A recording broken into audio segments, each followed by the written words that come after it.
বিরিয়ানি তো সবাই খেয়েছো, কিন্তু এরকম নিরামিষ পেঁয়াজ রসুন ছাড়া এরকম ভেজ বিরিয়ানি কজন খেয়েছো? তো আজকে আমি তোমাদের সঙ্গে শেয়ার করব সম্পূর্ণ নিরামিষ ভেজ বিরিয়ানি। পনির, আলু ও সয়াবিন দিয়ে দুর্দান্ত স্বাদের ভেজ বিরিয়ানি। একবার হলেও এই রেসিপিটা ট্রাই করো, অসম্ভব সুন্দর কিন্তু খেতে, আর দারুণ কিন্তু টেস্ট।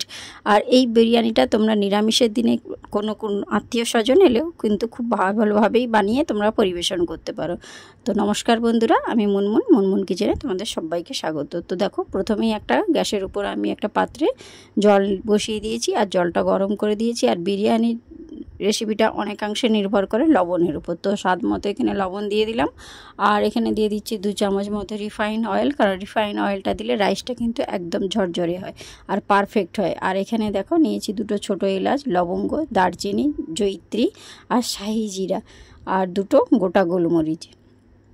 এবার এই শুকনো উপকরণগুলো কিন্তু আমি ওই জলের মধ্যে দিয়ে দিলাম। এতে দেখবে বিরিয়ানির টেক্সচারটা কিন্তু খুব সুন্দর আসে। আর এটাকে দেখো একটা হাতার সাহায্যে ভালোভাবে নাড়িয়ে চাড়িয়ে নিলাম। এবারে জলটা কিন্তু খুব ভালো করে গরম করে নিতে হবে। আর এখানে দেখো আমি চালটা কিন্তু 15 মিনিট মতো ধুয়ে ভিজিয়ে রেখেছিলাম, কারণ চালটা না হলে ভেঙে যাবে না, আর রাইসটা দেখবে একদম ঝরঝরে গোটা গোটা থাকবে। তো দেখো এটা ধুয়ে ওর মধ্যে দিয়ে দিলাম জলের মধ্যে, আর একটা হাতার সাহায্যে দেখো খুব ভালো করে কিন্তু নাড়িয়ে চাড়িয়ে মিশিয়ে নিচ্ছি।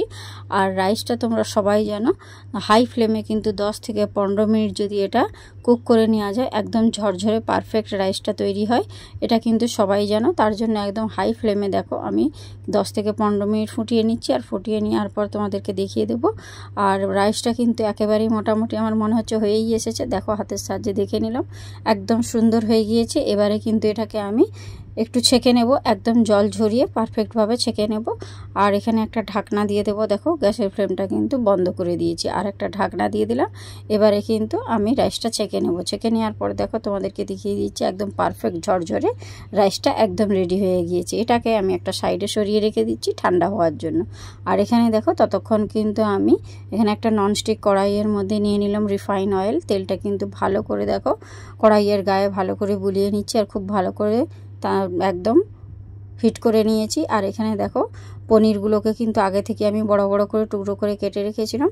আর পনিরটাকে সুন্দর করে ভালো করে দেখো লাল লাল করে ভেজে নেব। আর এই সময় কিন্তু গ্যাসের ফ্লেমটা একটু লো ফ্লেমে রেখে আমি কিন্তু পনিরটা সুন্দরভাবে লাল লাল করে একটু ভেজে নেব। আর জানো তো বন্ধুরা, মায়াপুর ইস্কনেও কিন্তু এইরকমই কিন্তু দুর্দান্ত স্বাদের নিরামিষ পনিরের আর আলু দিয়ে সয়াবিন দিয়ে বিরিয়ানিটা আমি একবার খেয়েছিলাম। তো অসম্ভব সুন্দর খেতে, কিন্তু আমি সেই রকমই তোমাদের সঙ্গে বানিয়ে পরিবেশন করে দেখাবো। খেতে কিন্তু দুর্দান্ত হয়। একবার হলো বাড়িতে এই নিরামিষ ভেজ বিরিয়ানিটা ট্রাই করো, অসম্ভব সুন্দর কিন্তু খেতে আর দুর্দান্ত স্বাদ। আর সকলেই কিন্তু বিরিয়ানি অনেক রকমভাবে খেয়েছো, কিন্তু ভেজ বিরিয়ানির স্বাদ কিন্তু একেবারে আলাদা। একবার হলো ট্রাই করো। তো দেখো তোমাদের সঙ্গে কথা বলতে বলতে কিন্তু আমার পনিরগুলো সুন্দর ভাজা হয়ে গিয়েছে। আর পনিরগুলোকে দেখো আমি তুলে কিন্তু একটা পাত্রের মধ্যে রেখে দিচ্ছি। আর দেখো পনিরগুলো কত সুন্দর ভাজা হয়েছে না, দেখেই কিন্তু খুব সুন্দর লাগছে। আর এখানে দেখো সয়াবিনগুলোকে আমি আগে থেকেই কিন্তু একটু সেদ্ধ করে নিয়েছিলাম, কারণ সয়াবিনের একটা গন্ধ থাকে। অনেকেই কিন্তু সয়াবিন পছন্দ করে না, আর যদি সয়াবিনটাকে একটু এরকম সেদ্ধ করে নাও না বন্ধুরা, তাহলে সয়াবিনের কিন্তু গন্ধটা একেবারে চলে যায়। আর দেখো এবারে কিন্তু আমি একটু তেলের মধ্যে আবার সয়াবিনটাকেও ভালো করে ভেজে নিচ্ছি, একদম লাল লাল করে। আর এখন দেখো একটুও সয়াবিনের কিন্তু কোনো গন্ধও ছাড়বে না। এইভাবে একবার যদি বাড়িতে বিরিয়ানিটা ট্রাই করো, খেতে কিন্তু খুব ভালো লাগবে। তো দেখো তোমাদের সঙ্গে কথা বলতে বলতে আমার কিন্তু সয়াবিনটাও সুন্দর ভাজা হয়ে গিয়েছে। ওটাকেও আমি দেখো তুলে একটা পাত্রের মধ্যে রেখে দিচ্ছি। এবারে ওই কড়াইয়ের মধ্যে আবারও দিয়ে দিলাম পর্যাপ্ত পরিমাণে রিফাইন অয়েল। অয়েলটা ভালো করে গরম করে নেওয়ার পর দেখো এখানে আলুগুলো কিন্তু একদম ডুমো ডুমো করে কেটে নিয়েছি, কারণ বিরিয়ানির আলু তো একটু বড় বড়ই হয়। আর আলুগুলো যাতে একটু সেদ্ধ হয়ে যায়, তার জন্য আগে থেকেই কিন্তু আলুটাকে আমি সেদ্ধ করে নিয়েছিলাম। তাহলে দেখবে বন্ধুরা আলুর ভেতরটা শক্ত থাকবে না। আর একটু বড় বড় যেহেতু হয়, একটু যদি সেদ্ধ করে নিয়ে এভাবে ভেজে নেওয়া যায় তাহলে খুব সুন্দর লাগে। তো ওটাও এখন ভাজা হতে থাক। এখানে দেখো আমি একটা বাটিতে টক দই নিয়েছি। এখানে নিয়েছি 50 গ্রাম মতো টক দই। তার মধ্যে কিছু মশলা অ্যাড করছি, 1/2 চামচ হলুদের গুঁড়ো, আর দিয়ে দিলাম 1/2 চামচ জিরে গুঁড়ো। আর দেখো বন্ধুরা এখানে অ্যাড করে দেবো 1/2 চামচ মতো কাশ্মীরি লাল লঙ্কার গুঁড়ো। আর এর মধ্যে আরও কিছু মশলা অ্যাড করছি, 1/2 চামচ ধনে গুঁড়ো। আর এখন দেখো বিরিয়ানির যে মশলাটা হয় সেই মশলাটাও কিন্তু এর মধ্যে অ্যাড করে দিচ্ছি। আর এখানে দেখো বিরিয়ানির মশলাটা আমি কিন্তু 2 চামচ মতো দিচ্ছি, আর বাকি যে মশলাটা আছে ওটা আমি রেখে দিচ্ছি, ওটা আমার পরে কাজে লাগবে। সমস্ত দেখো গুঁড়ো মশলাগুলো কিন্তু আমি টক দইয়ের মধ্যে দিয়ে দিচ্ছি। আর এখানে দেখো আদা আর কাঁচা লঙ্কা বাটা, এটাও কিন্তু আমি ওই টক দইয়ের মধ্যে দিয়ে দিচ্ছি। এটা তোমরা ভেবো না কেউ বন্ধুরা যে আমি এখানে রসুন বা পেঁয়াজ দিয়েছি, এটা কিন্তু শুধু আদা আর কাঁচা লঙ্কা বাটা আছে, আর কিচ্ছু নেই। আদা আর কাঁচা লঙ্কা বাটাটাও কিন্তু আমি ওর মধ্যে দিয়ে দিলাম, দিয়ে খুব ভালো করে কিন্তু দইয়ের সঙ্গে মিশিয়ে দিচ্ছি। কারণ জানো বন্ধুরা, এই সময় কিন্তু দইটা অনেকটাই কেটে যাওয়ার ভয় থাকে, তো তার জন্য কিন্তু মেশানোটা খুব ভালো করে দরকার। তার জন্য দেখো একটু হালকা করে জল দিয়ে দিলাম, জলটা দিয়ে দিলে কিন্তু মিশ্রণটা মেশাতে কিন্তু খুব ভালো হয়, আর দইটা কিন্তু কেটে যাওয়ার সম্ভাবনা থাকে না। তো ভালো করে দেখো চামচের সাহায্যে খুব সুন্দর করে মিশিয়ে নিচ্ছি, আর মিশিয়ে নিলে দেখবে একদম কিন্তু দইটা কেটে যাবে না। এইভাবে দেখো সুন্দর করে কিন্তু আমি দেখো দইটা রেডি করে নিয়েছি, আর মেশানোটা আমার কমপ্লিট হয়ে গিয়েছে। এটাকে একটা সাইডে সরিয়ে রেখে দিলাম। এবারে দেখো একটা বাটির মধ্যে নিয়ে নিয়েছি দুধ, লিকুইড দুধ, আর এর মধ্যে দেখো এখন দিয়ে দিলাম 1 চামচ মতো মিঠা আতর। আর এবারে এর মধ্যে নিয়ে নিচ্ছি দেখো হাফ চামচ মতো, মানে 1 চামচই ধরো কেওড়া জল, আর দিয়ে দিলাম 1 চামচ গোলাপ জল। এটাও কিন্তু আমার বিরিয়ানি তৈরি করতে লাগে, এটা সবাই জানে যে কম বেশি বিরিয়ানি তৈরি করতে কিন্তু এটা লাগেই। আর একটু দেখো কালার হওয়ার জন্য আমি দিয়ে দিলাম একটু ফ্রুট কালার। তা তোমরা যদি এখানে পারো জাফরান থাকলে জাফরান দিতে পারো, তো জাফরানটা আমার কাছে ছিল না, তার জন্য একটু ফুড কালার অ্যাড করলাম, তাতে দেখবে কালারটা বিরিয়ানির কিন্তু খুব সুন্দর আসবে। আর ওটাকে এক সাইডে রেখে দিয়ে দেখো এখানে কিন্তু আমার আলুটা যে আমি একদম লো ফ্লেমে ভাজতে বসিয়ে দিয়েছিলাম, ভাজা হয়ে গিয়েছে। এবারে যে দইয়ের মধ্যে যে মশলাটা আমি রেডি করেছিলাম, সেই মশলাটা কিন্তু আমি তেলের মধ্যে এবার দিয়ে দিলাম, দিয়ে ভালো করে দেখো একটু বন্ধুরা কষিয়ে নেব মশলাটা। আর মশলা থেকে যতক্ষণ না একটা আদার কাঁচা গন্ধ বেরিয়ে যাচ্ছে, ভালো করে কিন্তু কষিয়ে নিতে হবে। আর এই সময় কিন্তু গ্যাসের ফ্লেমটা একদম লো ফ্লেমে রেখেছি, লো ফ্লেমে রেখেই কিন্তু আমি মশলাটা দেখো কষিয়ে নিচ্ছি। আর যতক্ষণ না একটু মশলা থেকে তেল ছেড়ে বেরিয়ে এসছে ততক্ষণ পর্যন্ত কিন্তু আমি এটা কষিয়ে নেব। তো সঙ্গে থাকো, দেখতে থাকো ভেজ বিরিয়ানি আমি কিভাবে তৈরি করি। এইভাবে দেখো একটু কষিয়ে নিচ্ছি হাতে সময় নিয়ে। মশলাটা কিন্তু কষানো ভালো হলেই বিরিয়ানির স্বাদটা কিন্তু ততটাই সুন্দর হবে। তো এই পর্যায়ে দেখো মশলা থেকে কিন্তু সুন্দর তেল ছেড়ে বেরিয়ে এসেছে, দেখতে পাচ্ছ। আর মশলাটা কিন্তু মোটামুটি আমার কিন্তু কষানো হয়েই গিয়েছে। এবারে আমি এর মধ্যে অ্যাড করব ভেজে রাখা যে পনির আর সয়াবিনটা ছিল, ওটাও কিন্তু অ্যাড করে দিলাম ওই মশলার মধ্যে। আর এবারে দেখো খুব ভালো করে কিন্তু পনির আর সয়াবিনটাকে ওই মশলার মধ্যে কষিয়ে নিচ্ছি।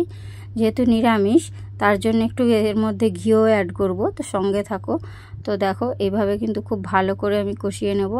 আর সয়াবিনের মধ্যে আর পনিরের মধ্যে মশলাটা ঢুকলে কিন্তু খেতে ভালো লাগবে।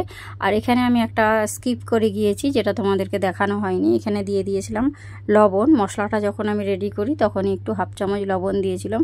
তো লবণটা যেহেতু আমি রাইস যখন তৈরি হয় তখন দিয়েছিলাম, তার জন্য লবণটা কিন্তু তোমাদেরকে প্রয়োজন মতো বুঝে কিন্তু লবণটা তোমরা দিও। আর এখানে আমি লবণটা দিয়েই কিন্তু মশলাটা কষছি, তাহলে কিন্তু সমস্ত সবজি যে আছে তার মধ্যে কিন্তু লবণটা প্রবেশ করবে, খেতে কিন্তু খুব ভালো লাগবে। আর দেখো এখানে কিন্তু মশলাটা আমার মোটামুটি কষানো হয়ে গিয়েছে। আর গ্যাসের ফ্লেমটা কিন্তু আমি এই সময় বন্ধ করে দিয়েছি। আর বন্ধ করে দিয়ে যেহেতু নিরামিষ, তো আমি বলেইছিলাম একটু ঘি অ্যাড করব, তো ঘিটা দিলে কিন্তু বিরিয়ানির টেক্সচারটা কিন্তু খুব সুন্দর আসবে। তো দেখো ঘিটা দেওয়ার পর কিন্তু একদম নেড়ে চেড়ে নিচ্ছি, আর সমস্ত আলু আর পনির আর সয়াবিনের সঙ্গে দেখো মিশিয়ে নিলাম। আর এপাশে দেখো যে রাইসটা আমি যে ডেকচির মধ্যে করেছিলাম, সেখান থেকে কিছুটা রাইস কিন্তু আমি সরিয়ে নিয়েছি। এবার একটা লেয়ার তৈরি করে নেব তার জন্য। তো এখানে দেখো একটু করে কিন্তু সয়াবিন আলু পনির দিলাম, আর একটু করে দেখো যে আমি মিঠা আতরের যে লিকুইডটা করে রেখেছিলাম সেটাও দিলাম, আর দিয়ে দিলাম একটু বিরিয়ানির মশলা। এভাবে কিন্তু আমি লেয়ারটা করে নিচ্ছি। আবারও দিয়ে দিলাম কিছুটা রাইস, তারপরে আবার দিয়ে দিচ্ছি দেখো সয়াবিন আলুর যে কষানো মশলাটা রয়েছে সেই মশলাটা দিয়ে দিলাম, আর একটু দিয়ে দিলাম মিঠা আতর আর কেওড়া জলের যে লিকুইডটা করে রেখেছিলাম সেটা, আর একটু বিরিয়ানির মশলা। এইভাবে কিন্তু আমি লেয়ারটা তৈরি করে নিচ্ছি। তো তোমরা সঙ্গে থাকো, অবশ্যই একবার হলো বাড়িতে ট্রাই করো। মুনমুন কিচেন চ্যানেলের তরফ থেকে তোমাদের সবাইকে অনেক অনেক ভালোবাসা। আর ভিডিওটা স্কিপ না করে পুরো ভিডিওটা দেখার অনুরোধ রইল। আর একবার হলেও অবশ্যই কিন্তু বাড়িতে ট্রাই করো। নিরামিষ ভেজ বিরিয়ানি খেতে কিন্তু অসম্ভব মজার। এইভাবে দেখো আমি কিন্তু সম্পূর্ণ লেয়ারটা করে নিলাম। আর লেয়ার তৈরি হয়ে যাওয়ার পর সবার শেষে দেখো আবার আমি যে পনির আলু আর মশলাটা ছিল সয়াবিনের সেটাও কিন্তু সম্পূর্ণটাই দিয়ে দিলাম, কারণ আমার লেয়ারটা কিন্তু পুরোটাই কমপ্লিট হয়ে এসেছে। বাকি যে রাইসটা আছে সম্পূর্ণটাই কিন্তু আমি ওর উপর এবার দিয়ে দিলাম। আমার কিন্তু লেয়ার করা কমপ্লিট হয়ে গিয়েছে। আর এবারে দেখো আমি যে বাটিতে কেওড়া জল আর মিঠা আতরের যে লিকুইডটা করে রেখেছিলাম সম্পূর্ণটাই কিন্তু ওপর থেকে দিয়ে দিলাম। এতে দেখবে কালারটা কত সুন্দর আসবে। আর একটু ওপর থেকে দিয়ে দিলাম বিরিয়ানির মশলা আর ঘিটা কিন্তু অবশ্যই দেবে বন্ধুরা, তাতে কিন্তু বিরিয়ানির স্বাদটা খুব সুন্দর হয়। আর একটা ঢাকনা দিয়ে দিলাম দেখো, দিয়ে কিন্তু এটাকে আমি গ্যাসের উপর বসিয়ে দেবো, একদম লো ফ্লেমে কিন্তু বসিয়ে দেবো 15 মিনিট মতো। আর একটু ঢাকনাটা দেখো সেম করে কিন্তু আঁটিয়ে নিয়েছি, এতে কিন্তু বিরিয়ানির স্ট্রাকচারটা খুব সুন্দর আসে। তো দেখো 15 মিনিট পর ফিরে আসছি, ঢাকনাটা খুলে নিচ্ছি। দেখো হাত দিতে পারছি না, গরম আছে। তো দেখো খুলে তোমাদেরকে দেখিয়ে দিলাম কতটা সুন্দর হয়েছে। এবারে দেখো আমি কিন্তু একটা স্ট্যাচুরার সাহায্যে কিন্তু এটাকে, যেহেতু বিরিয়ানির নিচের মধ্যে কিন্তু সমস্তটাই রয়েছে, তার জন্য উপর নিচ করে নিচ্ছি, যাতে আলু আর সয়াবিন পনির সমস্তটাই যাতে পুরো রাইসের সাথে কিন্তু মিশে যায় তার জন্য। আর এটা এখন গরম আছে বলে আমার একটু ধরতে অসুবিধা হচ্ছে। দেখো এটাকে কিন্তু আমি ওপর নিচ করে দেখো ঝাঁকিয়ে নিচ্ছি। তো ঝাঁকিয়ে নিলে দেখবে সমস্ত বিরিয়ানিটাই কিন্তু সুন্দরভাবে পারফেক্টভাবে তৈরি হয়ে যাবে। আর যে মশলাটা আছে লেয়ারিংটা করেছিলাম তো তা সেটাও কিন্তু সুন্দর হয়েছে। তো দেখো বন্ধুরা পারফেক্ট বিরিয়ানি কিন্তু একদম আমার রেডি। পারফেক্ট ভেজ বিরিয়ানি একবার হলো ট্রাই করো, দেখো কত সুন্দর দেখতে হয়েছে না। এটাকে আমি কিন্তু একটা প্লেটের মধ্যে সার্ভ করে দেব, তখনই বুঝতে পারবে এটা কতটা সুন্দর হয়েছে। তো দেখো কালারটাও যেমন সুন্দর হয়েছে, খেতেও কিন্তু অসম্ভব সুন্দর হয়েছিল। আর একবার হলো এই ভেজ বিরিয়ানিটা করার কিন্তু অনুরোধ তোমাদের কাছে রইল। তো দেখো কতটা সুন্দর না, কালারটাও কতটা সুন্দর এসেছে, আর খেতেও কিন্তু খুব সুন্দর হয়েছিল। তোমরা একবার না বাড়িতে বানালে বুঝতে পারবে না। তো আজকের মতো আমি ভিডিওটা এখানেই শেষ করলাম। Tata, bye bye.